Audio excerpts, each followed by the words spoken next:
આજે આપણે અંતરાલ વિશે જાણીશું. અંતરાલ ધારો કે AB belongs to R અને A less than B.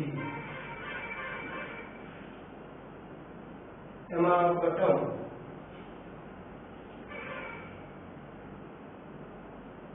વિવૃત અંતરાલ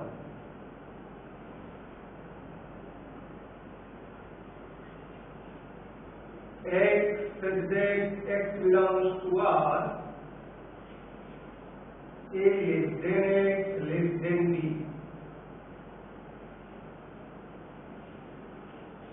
ને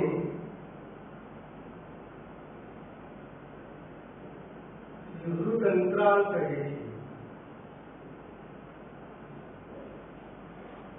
x such that x belongs to R એટલે x ની કિંમત એ વાસ્તવિક સંખ્યામાં વાસ્તવિક સંખ્યા ગણશે અને એ x ની કિંમત a કરતા મોટી અને b કરતા નાની એવા બધા ઘટકો એને આપણે વિવૃત અંતરાલ કહેવાય, જેને સંકેતમાં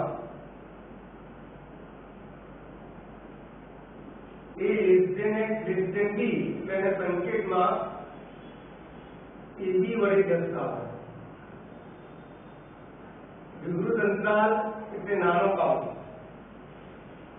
નાના કાઉન્ટને આપણે વિવૃત અંતરાલ તરીકે લઈશું. આ અંતરાલમાં a અને b ના વચ્ચેની સંખ્યાઓ આવે. a પણ અંદર આવશે ને b પણ અંદર આવશે, એટલે કે a does not belongs to AB અને B does not belongs to A. એટલે A અને B આ અંતરાલમાં સમાવેશ નથી, એનો સમાવેશ થશે નહીં. A અને B ના વચ્ચેની સંખ્યાઓ આ અંતરાલમાં આવશે, એને કહેવાય વિવૃત અંતરાલ. સમરૂપ અંતરાલ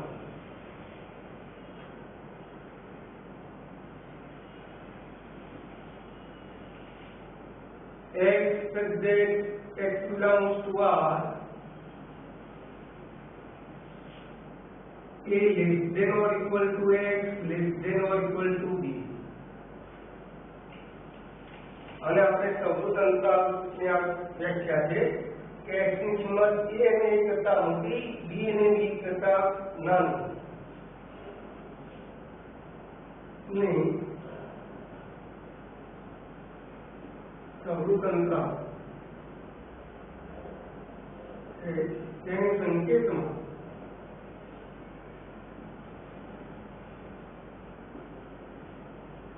સમરૂપ અંતરાલ આ રીતે મોટો કાઉન્સ, જેને આપણે સાદી ભાષામાં મોટો કાઉન્સ કહીએ છીએ, આ મોટા કાઉન્સને કહેવાય છે સમરૂપ અંતરાલ વડે દર્શાવવું.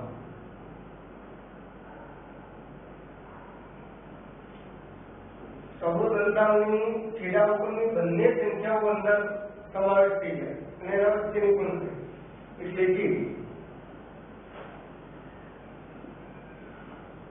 A belongs to અંતરાલ AB અને B belongs to અંતરાલ AB. A પણ આ અંતરાલના અંદર આવશે, B પણ આ અંતરાલના આવશે અને એના વચ્ચેની સંખ્યા ઉત્પન્ન કરી. સમરૂપ અંતરાલ એટલે છેડા ઉપરની પણ બંને સંખ્યાઓ અને એના વચ્ચેની આવતી તમામ સંખ્યાઓ. તો વિવૃત સમરૂપ અંતરાલ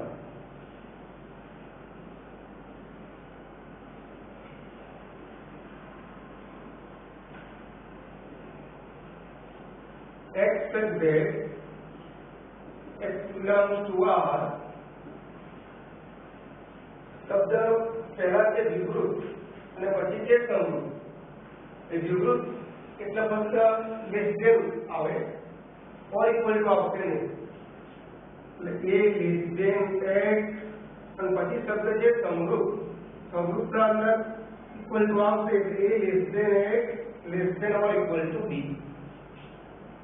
नहीं विवृत समरूप अंतराल कहे છે.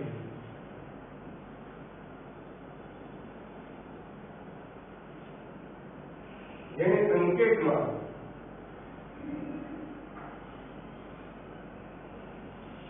સૌર અંતરાલ A થી B વિવૃત અંતરાલ એટલે સંખ્યાની ડાબી બાજુ વિવૃતનો સંકેત, જમણી બાજુ સંવૃતનો સંકેત વડે દર્શાવો.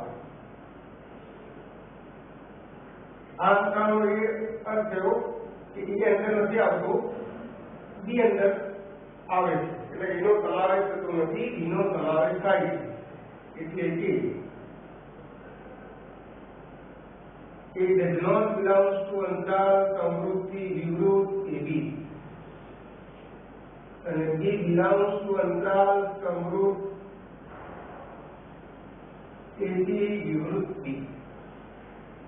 વિવૃત A થી સંવૃત B. એના પછી ત્યાં સંવૃત વિવૃત અંતરાલ.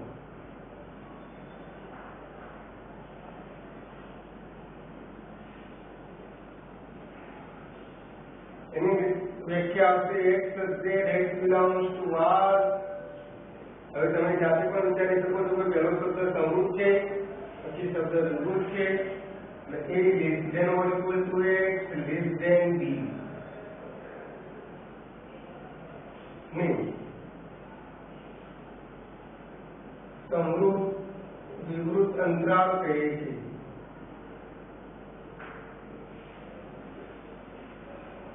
જેને સંકેતમાં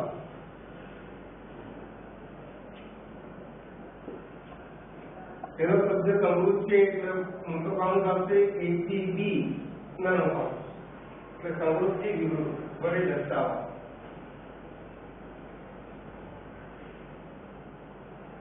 આ અંતરાલમાં કયા કયા ઘટકો આવશે? એટલે કે A belongs to અંતરાલ સંવૃત A થી B વિવૃત અને B does not belongs to અંતરાલ A થી B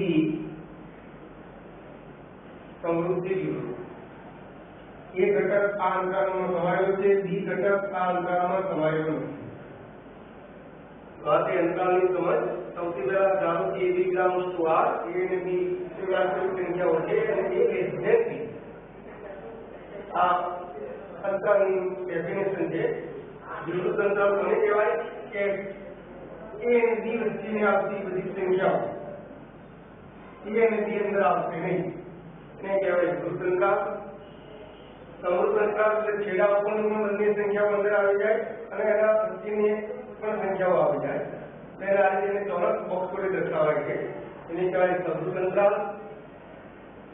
વિવૃત સંવૃત ડાબી બાજુની જે સંખ્યા છે એની પાછળ નાનો કાઉન્સ આવશે, જમણી બાજુની જે સંખ્યા છે એની પાછળ મોટો કાઉન્સ આવશે, એને કહેવાય વિવૃત સંવૃત.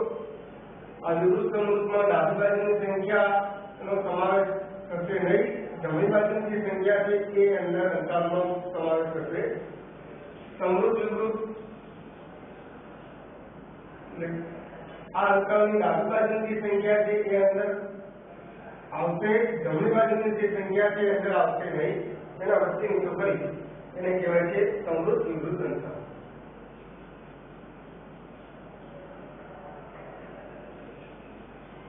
થોડા ઉદાહરણ લઈએ.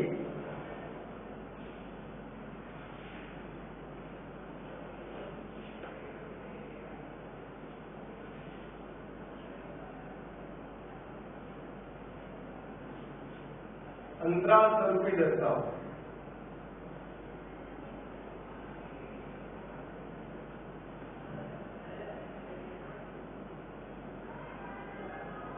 Number 1 x z x belongs to R, 3 less than x less than or equal to 9. અત્યારે તમને અસમતા સ્વરૂપ આપેલું છે, આ અસમતાને અંતરાલ સ્વરૂપે દર્શાવવાનું છે. જવાબમાં લખીશું અંતરાલ સ્વરૂપ ઇક્વલ ટુ, તો તમને ખબર હશે કે 3 less than x less than or equal to 9. આ અંતરાલમાં 3 કરતા મોટી સંખ્યા આવશે, 3 અંદર આવશે નહીં. 3 અંદર નહીં આવે એટલે 3 ની આગળ નાનો કાઉન્સ આવશે. અને 9 અને 9 કરતા નાની એટલે 9 અંદર આવશે એટલે 9 ની પાછળ મોટો કાઉન્ટ આવશે. એટલે આપણું અંતરાલનું શરૂ થયું વિવૃતથી સમૂહ 3 થી 9. બીજું ઉદાહરણ x plus z x belongs to R -2 less than x less than 1.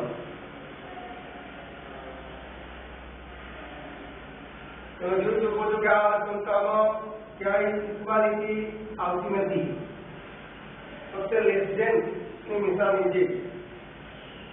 અંતરાલ સ્વરૂપ બરાબર -2 કરતા મોટી, -2 કરતા મોટી એનો અર્થ એ થાય કે -2 આવશે નહીં, એટલે -2 ની પાછળ નાનો કાઉન્ટ, -2 કરતા મોટી અને 1 કરતા નાની એટલે 1 પણ અંદર આવશે નહીં, એટલે 1 ની પાછળ પણ નાનો કાઉન્ટ. આપણે જે અંતરાલ સ્વરૂપ મળશે એ ફક્ત વિવૃત અંતરાલ મળશે. અહીં ક્યાંય બરાબરની નિશાની ના હોય ત્યારે અંતરાલનું સ્વરૂપ વિવૃત જ મળે. બીજું x plus z x belongs to R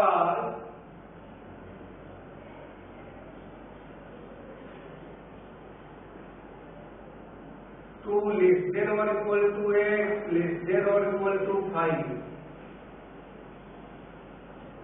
અહીંયા જોઈ શકો છો કે આપેલા સમીકરણમાં બરાબરની નિશાની છે બંને બાજુ, માટે અંતરાલ સ્વરૂપ બરાબર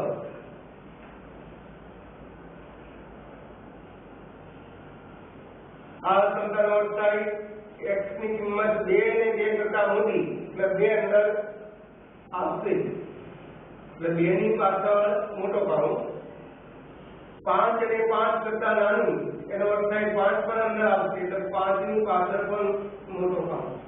એટલે આપણને અંતરાલનું સ્વરૂપ મળશે સમૃદ્ધ અંતરાલ મળશે. જ્યારે બરાબરની નિશાની 2 વખત આપેલી હોય ત્યારે અંતરાલનું સ્વરૂપ આપણને સમૃદ્ધ મળશે. જો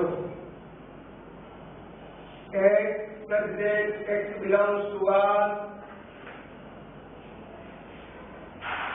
10 less than or equal to 8 less than 15.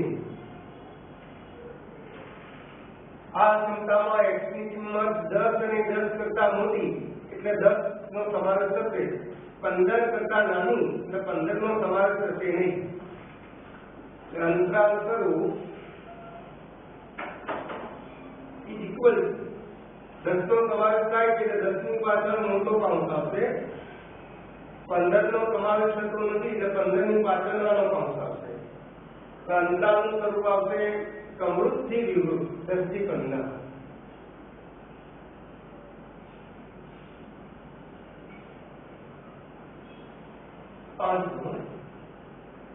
વિચારવાનું છે x plus z x belongs to R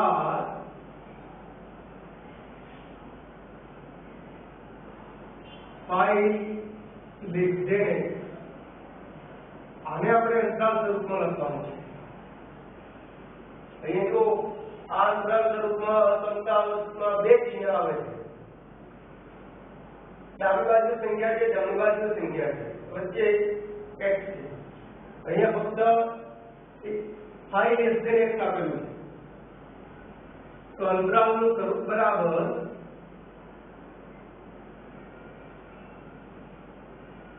આ સંકલનનો અર્થ થાય x ની કિંમત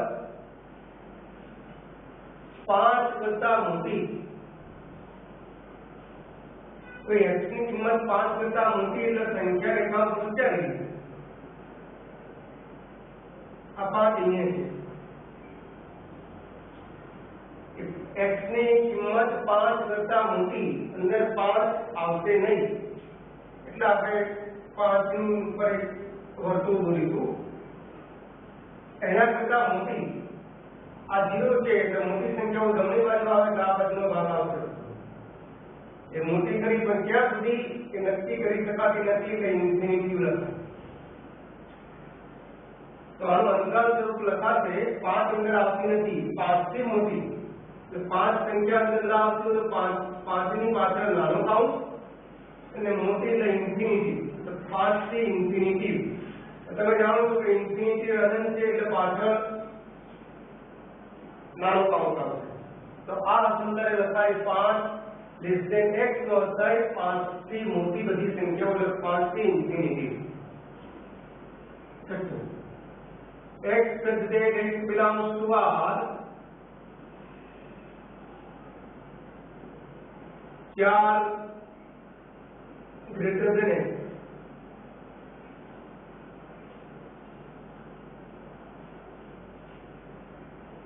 चार ग्रेटर देन एक्स નો અર્થ થાય x ની કિંમત 4 થી નાની. ફરીથી સંખ્યા રેખા દોરીશું. આ 0 અહીંયા 4 છે, 4 થી નાની, 4 અંદર આવતા નથી એટલે 4 ની ઉપર વર્તુળ અને નાની સંખ્યાઓ ડાબી બાજુ આવશે, આ બાજુનો આખો ભાગ આવશે. 4 થી નાની એટલે માઇનસ ઇન્ફિનિટી. આ બાજુ ઇન્ફિનિટી પ્લસ છે, પ્લસ માટે આપણે ચિહ્ન લખતા નથી, પણ જ્યારે ઋણ સંખ્યા આવે ત્યારે એનું ચિહ્ન લખીએ છીએ. તો આનું અંતરાલ સ્વરૂપ લખાશે 4 થી નાના x. તો નાની એટલે માઇનસ ઇન્ફિનિટી ડાબી બાજુ આવશે અને 4 ની પાછળનો નાનો કાઉન્ટ આવશે. આ અંતરાલનો અર્થ થાય કે x ની કિંમત 4 કરતા નાની. આ અંતરનો અર્થ થાય x ની કિંમત 5 કરતા મોટી. એના પછી 7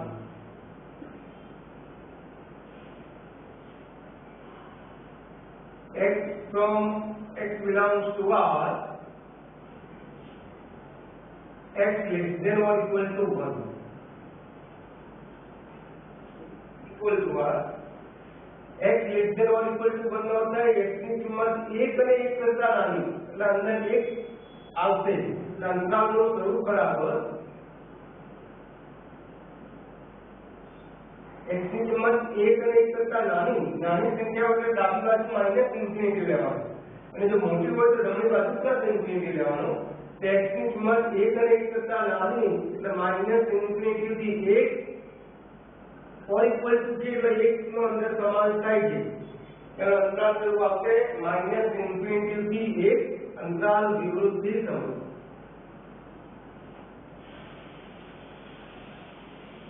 x such that x belongs to R,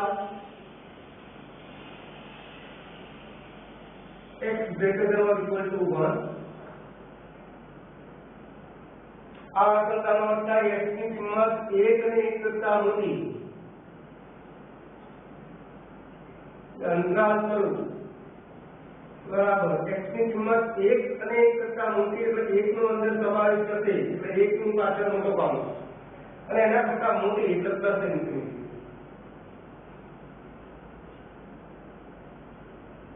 ફરીથી અંતરાલ 3 less than or equal to 9, તો અંતરાલ આવશે વિવૃદ્ધિ સમૂહ. -2 less than 1, ખાલી લેસ ધેન નિશાની હશે તો અંતરાલ આવશે વિવૃત. 2 less than or equal to 8, less than or equal to 5, અહીંયા બંને બાજુ બરાબર નિશાની છે તો અંતરાલ આવશે સમૃદ્ધ. 10 less than or equal to 8, less than 15, તો અંતરાલ આવશે સમૃદ્ધિ વિવૃત. 5 less than 8 તો અર્થ x ની કિંમત 5 કરતા મોટી, તો અંતરાલનું સ્વરૂપ ફક્ત વિવૃત જ આવશે. x ની કિંમત 4 કરતા નાની, એમાં પણ અંતરાલનું સ્વરૂપ વિવૃત આવશે. આ મોટી છે એટલે પ્લસ ઇન્ફિનિટી, નાની છે એટલે minus infinity. x less than or equal to 1, આનો અર્થ થાય x ની કિંમત 1 અને 1 કરતા નાની, નાની એટલે ડાબી બાજુ માઇનસ ઇન્ફિનિટી અને 1 નો અંદર સમાવેશ થાય છે એટલે 1 ની પાછળ મોટો કાઉન્ટ. એટલે વિવૃદ્ધિ સમૂહ માઇનસ ઇન્ફિનિટી થી 1 વિવૃદ્ધિ સમૂહ. x greater than or equal to 1 એટલે સમૃદ્ધિ વિવૃત 1 થી ઇન્ફિનિટી. 8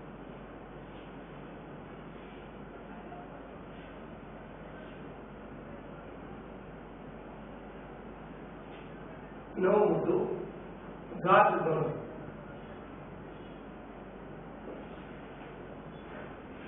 ગણ એના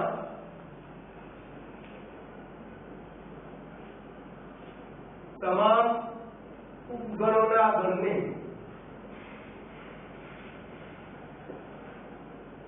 ઘાત ગણ કહે છે.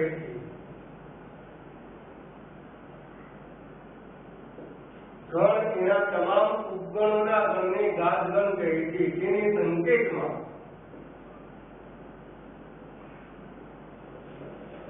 પીએ વડે દર્શાવો. ઘાત ગણનો સંકેત છે પી. ઉપગણની વ્યાખ્યા આપણે આગળ જાઈ કે ઉપગણ એટલે કોઈ ગણ આપેલો હોય એના ઉપગણ. અહીંયા ગણ એટલે શું? આ ગણના અંદર બે ઘટકો છે, આના ઉપગણ લખવા છે. તો આપણે જાણીએ છીએ કે ખાલી ગણ એ દરેક ગણનો ઉપગણ થાય. પછી ગણ પોતે પોતાનો ઉપગણ થાય. પછી ગણની અંદર રહેલો દરેક ઘટક એનો ઉપગણ થાય, એટલે 1 અને 2. આ રીતે આપણે એના ઉપગણ લખતા હતા. તો ઘાત ગણ એટલે શું? ગણ એના તમામ ઉપગણોના ગણને ઘાત ગણ કહે છે. તો આને તમે છગડીયા કૌંસમાં દર્શાવીશું એટલે થઈ ગયો એનો ઘાત ગણ. એટલે ઉપગણો લખવાના અને બંને બાજુ છગડીયા કૌંસ વડે દર્શાવો એટલે એને કહેવાય ઘાત ગણ.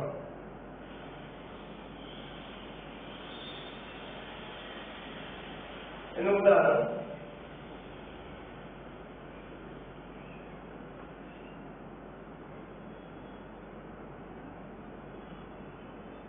a બરાબર ab ને ઘાત ગણ સ્વરૂપે દર્શાવો.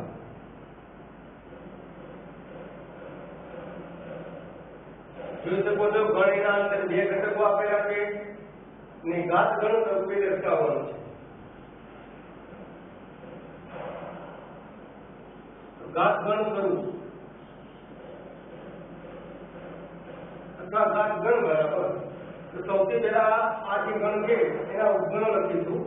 તો ખાલી ગણ એ દરેક ગણનો ઉપગણ થાય. ગણ પોતે એટલે છગડીયા કૌંસમાં એવી લખો કે ગણ એ લખો, બંને સમાન જ છે. એટલે ગણ પોતે એનો ઉપગણ થાય. ગણની અંદર રહેલો દરેક ઘટક એટલે a અને b આ પણ એનો ઉપગણ થાય. આ બધા જ ઉપગણોના ગણને છગડીયા કૌંસ વડે દર્શાવવાના. તો આ ગણ એનો ઘાત ગણ થયો છે. બીજું ઉદાહરણ b બરાબર 5 ને અંદર છગડીયા કૌંસનો 5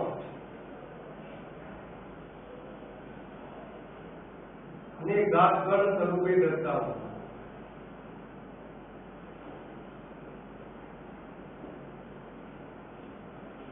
એક ગણ છે, ગણના અંદર બે ઘટકો છે 5 અને બીજો એક ગણના અંદર ઘટક છે 5 ને ઘાત ગણ સ્વરૂપે દર્શાવો. ઘાત ગણ સ્વરૂપ બરાબર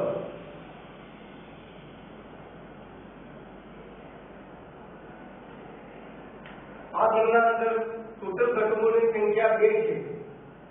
એટલે આપણે ટોટલ ઉપગણો કેટલા મળશે?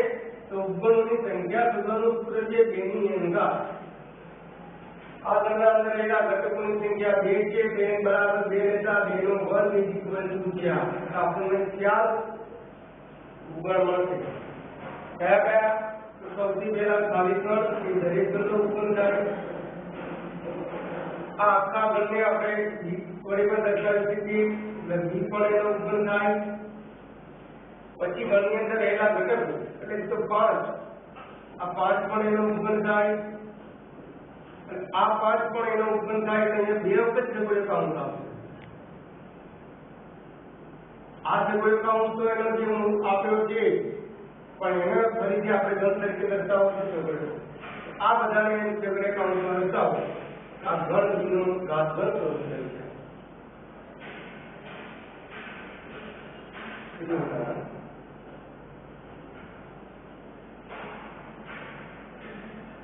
ખાલી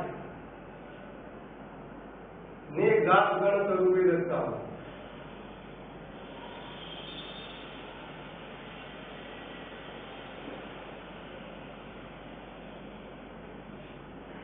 આ ખાલી ગણ નથી, અંદર એક ઘટક આપેલો છે ખાલી.